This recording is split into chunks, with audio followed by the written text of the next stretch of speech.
Hello friends, नमस्कार। तो कैसे हैं आप लोग? आई होप आप लोग अच्छे होंगे और स्वस्थ होंगे। तो दोस्तों, अनकैनी स्टोरीज डार्क में आप सबका स्वागत है। कहानी बहुत ही ज़्यादा डरावनी होने वाली है, इसलिए ध्यान से पूरी कहानी सुनिएगा, क्योंकि कहानी एक ऐसी हवेली की है जो कि बहुत ही ज़्यादा डरावनी है। तो देर नहीं करते हैं, अब कहानी की तरफ बढ़ते हैं। जयपुर का एक गांव है, छोटा सा, जहाँ पर एक बहुत पुरानी हवेली है। उस हवेली में एक समय पर राजा सूर्यभान रहते थे और उनकी दो पत्नियाँ। सूर्यभान ने अपनी हवेली को बहुत अच्छे से संभाल कर रखा था, क्योंकि उन्होंने जितनी भी प्रॉपर्टी बनाई थी या उनके पास थी, वो इतनी ज़्यादा थी और लोग उनसे इतने ज़्यादा खुश रहते थे, जिसकी वजह से उनका इतना नाम था। लेकिन उनकी ज़िंदगी में एक बहुत बड़ा दुख भी था। उनकी दो दो पत्नियां थीं, लेकिन बच्चे एक भी नहीं थे। इस वजह से वो बहुत ज़्यादा परेशान रहा करते थे।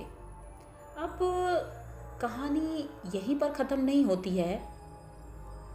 कहानी ये सालों पुरानी है, लेकिन आज के समय में एक ऐसी ग्रुप थी जो कि कॉलेज में साथ में रहते थे। 5 दोस्त, संजय, प्रिया, छाया और अंकुर। और ये लोग एक ऐसी जगह जाना चाहते थे जो किसी ने भी एक्सप्लोर ना की हो। अब इन्होंने पता किया कि जयपुर में ही ये लोग रहते थे, तो जयपुर में एक ऐसी हवेली है जो कि बहुत ही ज़्यादा डरावनी है। तो संजय बोलता है कि क्यों ना हमें वहाँ जाना चाहिए और हम देखें। लेकिन प्रिया और छाया का मन नहीं था, क्योंकि उन्होंने सुन रखा था ऐसी जगह पर जाने पर भूत प्रेत लग जाते हैं। लेकिन संजय, अंकुर और पंकज, ये लोग इन सब चीज़ों को बिल्कुल भी नहीं मानते थे। एक दिन ये लोग छुट्टी का प्लान करते हैं, कॉलेज से छुट्टी भी थी, और ये लोग हॉस्टल से निकलते हैं, गाड़ी बुक करते हैं और जयपुर की बड़ी बड़ी जगह घूमने के बाद शाम के लगभग 4 बजे ये उस गांव पहुंचते हैं, क्योंकि संजय के मन में था कि वो हवेली तो हमें देखनी है। तो संजय ने बोला कि अभी तो दिन है, हम लोग वो हवेली देख सकते हैं और देख कर चले जाएंगे, क्या मतलब कुछ नहीं होगा, वहाँ ऐसा कुछ भी नहीं है। लेकिन प्रिया बहुत ज़्यादा डरती थी। प्रिया ने कहा कि मैं वहाँ नहीं जाऊँगी, मेरी मम्मी को अगर पता चला या मुझे कुछ हो गया तो बहुत प्रॉब्लम हो जाएगी। तो सभी लोग हंसने लगते हैं, लेकिन छाया प्रिया के साथ थी। अब ये लोग रोड पर ही खड़े थे, तभी देखा कि दूर दूर तक कोई दिखाई नहीं दे रहा, एकदम सन्नाटा था। अब हवेली तक जाने का रास्ता तो पता ही नहीं था, आखिर जाएंगे कैसे। संजय परेशान था कि अगर और देर हो गई तो ये लोग तो बिल्कुल नहीं जाएंगे, क्योंकि अब वो लोग किसी तरह तो माने थे। तभी एक तांगे वाला आ रहा था। अब वो तांगा एकदम ऐसा लग रहा था जैसे कोई राजाओं का हो, बहुत ही सुंदर था।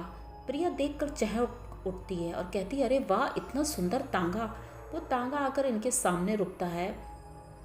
तो संजय पूछता है, अरे भाई, वो हवेली के बारे में आप जानते हो, हवेली कहाँ है? तो तांगे वाला बोलता है कि मेरा तो काम ही है लोगों को उनकी मंजिल तक पहुंचाना, तो मैं पहुंचा दूंगा। अब ये लोग कहते हैं, चलो अच्छी बात है। अब ये सभी लोग, 5 लोग उस तांगे में बैठ जाते हैं और तांगे से बाहर का नज़ारा देखते हुए चल देते हैं। हवाएं बहुत अच्छी चल रही थी, मौसम भी बहुत सुहावना हो रहा था। ये लोग फाइनली उस हवेली के ठीक सामने पहुंच जाते हैं। अभी तो 5 बजा था। अभी लोगों ने सोचा कि 1 घंटे में हवेली घूम लेंगे और वहाँ से चले जाएंगे। अब तांगे से नीचे उतरते हैं और हवेली को अच्छे से निहार रहे थे। बहुत ही ज़्यादा खूबसूरत हवेली थी। ये देख करके ये लोग एकदम चौंक जाते हैं कि आज के समय में भी इसकी चमक वैसी ही बरकरार है। क्या यहाँ रोज़ साफ़ सफाई होती होगी? यही सोचते सोचते अचानक से पंकज कहता है, ऐसा करते हैं, ये जो तांगे वाला है इसको बोल देते हैं और लौटते समय हम लोगों को वहीं रोड तक ये ड्रॉप कर देगा, क्योंकि यहाँ से कोई कन्विंस नहीं मिलने वाला है। ये लोग पीछे मुड़कर सभी लोग देखते हैं तो ना ही वो तांगे वाला था और ना ही दूर दूर तक कोई दिखाई दे रहा था। ये लोग हंसने लगते हैं और सोचते हैं कि लगता है वो भी डर गया इस हवेली के नाम पर। अब तांगे वाला तो नहीं था, ये लोग सोचते हैं चलो हवेली ही देख लेते हैं। धीरे धीरे हवेली की तरफ बढ़ रहे थे। हवेली की तरफ जैसे ही बढ़ रहे थे, वहाँ तो मानो हवा इतनी तेज़ चल रही थी कि जो पत्ते थे नीचे वो अपने आप उड़ रहे थे और रास्ता बनता जा रहा था, एकदम साफ होता जा रहा था। तभी ये बड़े गेट के पास पहुँचते हैं। धीरे से इसको हाथ लगाते हैं तो दरवाज़ा खुल जाता है। अब ये 5 लोग अंदर जाते हैं वहाँ का नज़ारा देख कर के ये लोग दंग रह जाते हैं, क्योंकि वो हवेली बहुत ही ज़्यादा आलीशान थी। अंदर हॉल में पहुँचते हैं तो देखते हैं चारों तरफ इतनी अच्छी अच्छी पेंटिंग्स लगी थी और ऐसा लग ही नहीं रहा था कि यहाँ कोई रहता नहीं है। तभी छाया बोलती है कि तुम लोग तो कह रहे थे ये भूतिया हवेली है, लेकिन ये तो बहुत आलीशान और अच्छी लग रही है। तभी किसी के हंसने की आवाज़ आती है। एक कमरे का दरवाज़ा खुलता है और एक सुंदर सी औरत बाहर निकलती है। बाहर निकलते ही ये लोग देखते हैं उसको कि अरे ये तो बहुत सुंदर लग रही है और ये तो एकदम रानी महारानी की तरह सजी हुई है। वो बाहर आती है और इन लोगों से कहती है, अरे आप लोग मेहमान हैं हमारे, चलिए बैठिए। इनको टेबल के पास चेयर में बैठालती है और कहती है कि आप लोग बैठो, मैं आपके लिए नाश्ता लेकर आती हूँ। तो ये कहते हैं कि अरे आपने हमें मतलब इतना ज़्यादा ऐसे ट्रीट करने की ज़रूरत नहीं है, हम तो नॉर्मली ऐसे ही हवेली देखने आए थे। तो वो कहती है जो भी हवेली में आता है वो हमारा मेहमान होता है, इसलिए स्वागत का मौका तो दीजिए। अब ये लोग बड़े खुश होते हैं, चलो अच्छा है। यहाँ पर सभी लोग कह रहे थे भूतिया हवेली है, लेकिन यहाँ तो लोग रहते भी हैं। अब वो ढेर सारा नाश्ता लेकर आती है, इन सबको नाश्ता कराती है। तभी अंकुर बोलता है कि हमने सुना है कि हवेली भूतिया है। तो वो धीरे से मुस्कुराती है। तो ये कहती है कि नहीं, इसकी बहुत बड़ी एक कहानी है। अंकुर और सभी लोग कहते हैं अरे कहानी तो सुनाओ, कहानी क्या है, हम भी सुनना चाहते हैं, क्योंकि हमने भी बहुत कुछ सुना है इसके बारे में। तो आपको अगर पता है तो आप भी बता दो। अब वो कहानी शुरू करती है। कहानी वहीं से शुरू होती है जब राजा बहुत ज़्यादा परेशान थे, उनके बच्चे नहीं हो रहे थे। तो एक दिन वो गांव घूमने के लिए निकल पड़े। जब गांव घूम रहे थे तो वहाँ पर इन्होंने एक बहुत ही ज़्यादा सुंदर लड़की देखी। उसका नाम रूपमती था। रूपमती जैसा कि नाम वैसे ही वो सुंदर भी थी। उसकी उम्र लगभग 16 साल थी, बहुत ही सुंदर। राजा को वो पसंद आ गई और उन्होंने तुरंत अपनी प्रजा में ये ढिंढोरा पिटवाया कि मुझे उस लड़की से शादी करनी है, उसकी फैमिली से बात करो। अब प्रजा में इतने सारे लोग थे, उस लड़की के बारे में पता किया गया। तो वो लड़की उस गांव में एक मेहमान थी, वो दूसरे गांव की थी। उनकी फैमिली को बुलाया जाता है। अब राजा का न्योता था तो सबको आना ही था। तो वो लोग आते हैं, बातचीत होती है और रिश्ता पक्का हो जाता है। फाइनली शादी भी होती है। लेकिन इनकी जो 2 पत्नियां थी उन्हें ये चीज़ें बिल्कुल पसंद नहीं आ रही थी, क्योंकि वो नहीं चाहती थी कि इस घर में तीसरी शादी हो। लेकिन शादी तो हो गई। अब राजा जी उन दोनों को तो भूल गए थे, अब रूपमती के आगे पीछे ही घूमते थे, क्योंकि उन्हें रूपमती बहुत ज़्यादा पसंद थी। रूपमती अब 6 महीने हो गए थे तो वो चाहती थी कि वो माँ बने और इस घर को एक वंश दे, जो इनके वंश को चलाएगा, एक बेटा दे। लेकिन वो चाहते ही नहीं थे कि उनका बेटा हो, क्योंकि वो ये चाहते थे कि अगर उनका बेटा हुआ तो रूपमती सुंदर नहीं दिखेगी। अब वो बहुत परेशान थी रूपमती कि ऐसा कैसे होगा। लेकिन राजा साहब ऐसा बिल्कुल नहीं चाहते थे। एक दिन उन्होंने एक फ़ोटोग्राफ़र को बुलाया।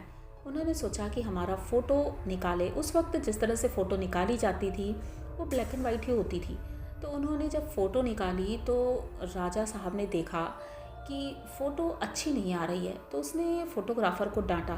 फ़ोटोग्राफ़र कहता है कि मैं बहुत अच्छे से जानता हूँ फ़ोटो कैसे निकालनी है, अगर इतना ही है तो आप किसी पेंटर को बुला लो। तो ऐसा ही करते हैं राजा साहब, एक पेंटर को बुलाते हैं और पेंटिंग बनवाते हैं। लेकिन पेंटर बहुत ही ज़्यादा होशियार था। वो समझ गया था कि रानी साहिबा प्रेग्नेंट है। उस वक्त रूपमती प्रेग्नेंट थी, लेकिन उसने किसी को बताया नहीं था, क्योंकि वो जानती थी अगर राजा साहब को पता चला तो वो उसे मरवा देंगे। तो वो पेंटर पेंटिंग बनाता जा रहा था और उसने वो चीज़ जाहिर कर दी जो रूपमती नहीं चाहती थी। उसने जो पेंटिंग बनाई वो गर्भवती रूपमती की पेंटिंग बनाई थी। राजा साहब वो देख करके इतना गुस्सा हुए कि अपनी तलवार से उसका गला वहीं पर कलम कर दिया। अब रूपमती इतना डर गई थी कि वो दोबारा बताने की हिम्मत ही नहीं कर पाई। राजा साहब ने एक दिन ऐसे ही पूछा कि एक उनके सलाहकार थे, उनसे कहा कि मैं रूपमती को हमेशा जवान रखना चाहता हूँ, हमेशा सुंदर रखना चाहता हूँ। तो वो कहते हैं ऐसा तो कभी हो ही नहीं सकता है, क्योंकि जो यहाँ धरती पर पैदा हुआ है वो मरेगा भी, बूढ़ा भी होगा, उसकी सुंदरता तो जाएगी ही। लेकिन राजा साहब को ये गवारा नहीं था। उन्होंने एक ताबूत बनवाया कांच का और उसमें रूपमती को दफन कर दिया। इस सब चीज़ों में वो दोनों पत्नियां भी राजा साहब की मदद कर रही थी। राजा साहब ने रूपमती को उस ताबूत में बंद कर दिया। अब रूपमती बहुत ज़्यादा गिड़गिड़ाई, रोई कि मैं मर जाऊंगी इसके अंदर, लेकिन राजा साहब को उस वक्त कोई फ़र्क नहीं पड़ा। और देखते ही देखते 6 घंटे बाद रूपमती इस दुनिया को छोड़कर चली गई, क्योंकि उसका दम घुट गया था। एक छेद उसमें करवाया था, लेकिन उससे उसे भरपूर ऑक्सीजन नहीं मिल रही थी, जिस वजह से वो मर गई। अब उसके साथ उसका बच्चा भी मर गया। जब राजा साहब वहाँ आए, उन्होंने देखा तो वो बहुत दुखी हुए, और जब उन्हें बताया गया कि वो प्रेग्नेंट थी, ये बात सुन करके राजा साहब बहुत दुखी, और उन्होंने अपने आप को भी उसी कमरे में कैद कर लिया। अब दोनों रानियों को पता चला कि राजा साहब ने अपने आप को कैद कर लिया है, तो वो डर गई थी, और उन्होंने सोचा कि जब भी राजा साहब बाहर निकलेंगे वो इन्हें मार ही डालेंगे। तो वो हवेली छोड़कर भाग गई, और लगभग 2 दिन बाद राजा साहब की बॉडी उसी कमरे में मिली। नौकरों ने जब देखा तो वो डर के मारे, उन्होंने दरवाज़ा भी नहीं खोला, खिड़की से ही देखा था, और देख करके हवेली छोड़कर भाग गए। कहते हैं उस दिन के बाद से रानी रूपमती और राजा साहब की आत्मा इसी हवेली में घूमती है। इसी बीच अंकुर टॉयलेट गया था। उसने कहा मुझे टॉयलेट जाना है। जब टॉयलेट गया तो उसने कुछ ऐसा देखा कि वहाँ से जब आता है तो उसका, कह सकते हैं, डर की वजह से चेहरा एकदम पीला पड़ चुका था। वो कुछ बताना चाहता था, लेकिन उसके दोस्त उसको इग्नोर कर रहे थे, क्योंकि वो कहानी सुन रहे थे। कहानी सुनाते सुनाते रूपमती एकदम से खड़ी होती है और कहती है कि मैं अभी आती हूँ। अब ये लोग अंकुर की बातें सुनना चाहते थे, लेकिन रूपमती दोबारा आई ही नहीं। अंकुर कहता है ये कोई और नहीं, रूपमती है। तुमने इसे नॉर्मल औरत समझा था, लेकिन ये अपनी ही कहानी सुना रही थी। अब ये सुनते ही सभी लोग डर जाते हैं। कहते हैं तुम्हें कैसे पता? तो उसने कहा मैं टॉयलेट करने गया था, वहाँ बाहर हॉल में इनकी और राजा साहब की बड़ी सी फ़ोटो लगी हुई है। मैंने वो फ़ोटो देखी है, ये फ़ोटो इनकी ही थी। अब ये लोग दंग होते हैं। छाया कहती है ऐसा नहीं हो सकता है, मैं किचन में जाकर देखती हूँ। अब ये लोग किचन में जाते हैं, पूरी हवेली चेक करते हैं, लेकिन वहाँ पर कोई भी नहीं था, और एक ही क्षण में वो हवेली एकदम खंडर हो गई थी। ये लोग समझ नहीं पा रहे थे। तभी प्रिया कहती है हमें यहाँ से भागना होगा। ये लोग भागते हैं, गेट की तरफ जाते हैं, लेकिन गेट बंद हो जाता है। अब ज़ोर ज़ोर से किसी के हंसने की आवाज़ आती है, और कहती है हम दोनों इतने सालों से यहाँ कैद हैं, क्या हमारे साथ समय नहीं गुजारोगे? हमें एंटरटेनमेंट नहीं करोगे? अब ये लोग जब पीछे मुड़कर देखते हैं तो राजा साहब और रूपमती दोनों सीढ़ियों के ऊपर खड़े हैं।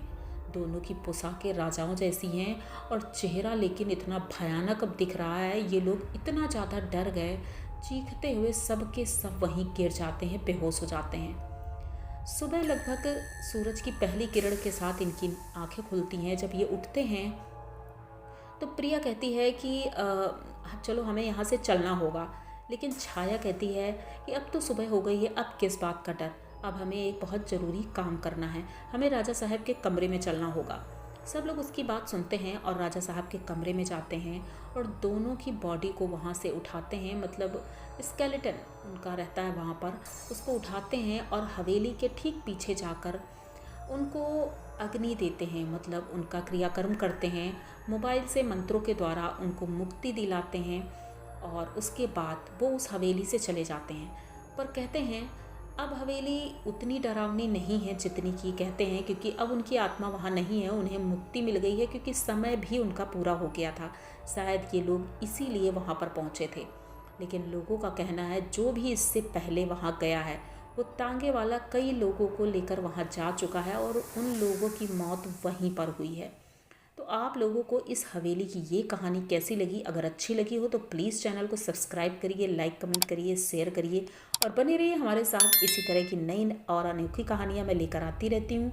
तो मिलते हैं फिर किसी नई कहानी में, तब तक के लिए डरते रहें।